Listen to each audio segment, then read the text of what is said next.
15-avgust kuni Rossiyaning Omsk shahrida qurilayotgan ko'p qavatli binoda yong'in chiqishi oqibatida 11 kishi jarohatlanib, shifoxonaga yotqizildi. Avvaliga Rossiya Federatsiyasi Tergov qo'mitasining Omsk oblasti bo'yicha boshqarmasi jabrlanganlarning barchasi O'zbekiston fuqarolari ekani haqida xabar tarqatgandi.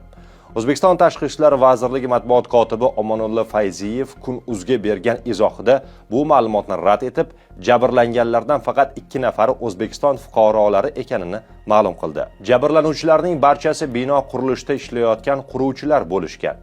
Mahalliy manbalarga ko'ra, yong'inga payvandlash vaqtida isitgichga uchqun tushishi sabab bo'lgan.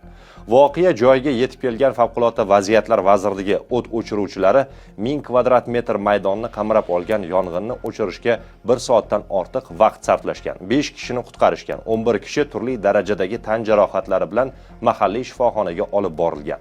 Keyinroq ulardan 3 nafariga javob berilgan. Qolgan 8 nafari esa og'ir ahvolda jonlantirish bo'limida qolmoqda.